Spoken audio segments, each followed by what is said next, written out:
नमस्कार, मी लतिका। तर आज आपण बनवूया कांदे भजन। कांदे आहेत का नाही, हे 300 ग्रॅम होते।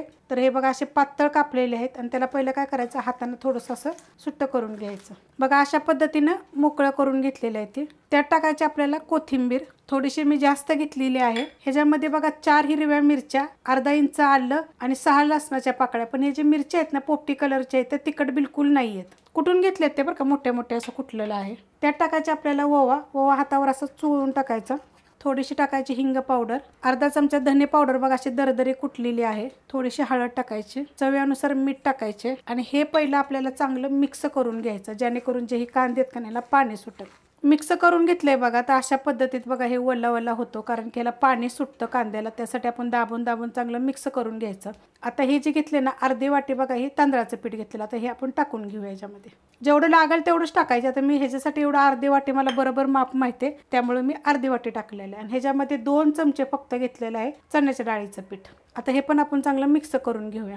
बघा दाबून दाबून मी चांगलं मिक्स करून घेतलेलं आहे। अजून सुद्धा आपण जास्त असं हे केलं की नाही, त्याला कालवलं की नाही, तर हे पूर्णपणे बघायला पाणी सुटल्यामुळे त्याच पिठात होतं, आपल्याला वरून पाणी टाकायची गरज नाही आहे। त्यात टाकायचे बघा मिरची पावडर, कारण आपण त्याच्यामध्ये हिरवी मिरची कमी टाकलेली आणि पोपटी कलरची। ते छोटा आकाराचा चमचा आहे बघा, त्यानं अर्धा चमच्याला पण थोडीशी कमी अशी मिरची पावडर टाकलेली आहे। आणि 2 चिमूट फक्त बघा, किंवा 1 चिमूट बरंच खायचा सोडा टाकायचा, एवढंच टाकणार आहे मी। 2 चिमूट जरी टाकला तरी चालेल। आता हे टाकल्यानंतर सुद्धा आपण चांगलं मिक्स करून घ्यायचं। मिक्स करून झालंय बघा, मस्त असं होतं बघा। त्याला पाण्याचा वापर अजिबात करायचा नाही, जर तुम्हाला लागलंच तर थोडंसं एकदम एक छोटा अर्धा चमचा जरी पाणी टाकलं तरी चालेल, पण गरजच पडत नाही। हाताने जेवढं तुम्ही दाबून दाबून कराल ना, तेवढं चांगलं मिक्स होतं। तेल बघा मी गरम करत ठेवलेलं आहे, आणि तेल आपल्याला कडक असं पाहिजे गरम। तर बघा अशा पद्धतीने उचलायचे, सोडायचे।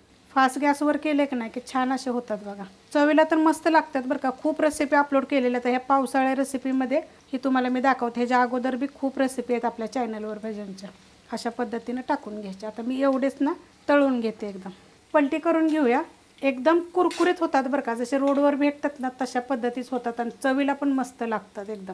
आता खालची साईड पण आपण चांगली भाजून घ्या। जास्त तेल टाकलं की नाही की नुसतं असं हलवलं तरी एकदम भाजून निघतात। हे मी कमी तेल टाकलेलं, आणि कमी तेलामध्ये आपण हे करून घेतोय बघा। मस्त असा कलर झालेला आहे, गोल्डन कलरवर आपण असे करून घ्यायचे, छान होतात बघा। काढून घेऊया आपण असं, जरा थोडंसं तेल नितळून घ्यायचं। आणि कांदे कसे बघा एकदम सुट्टे सुट्टे असे झालेले आहेत, आणि कसे आता आपल्याला थोडेसे नरम वाटतात, पण थोडेसे थंड झाले की नाही एकदम कडक कुरकुरीत असे होतात बघा। आता काढून घेतलेले, बिलकुल तेलकट नाहीत होत बघा, दिसत असेल वरनं पण तुम्हाला।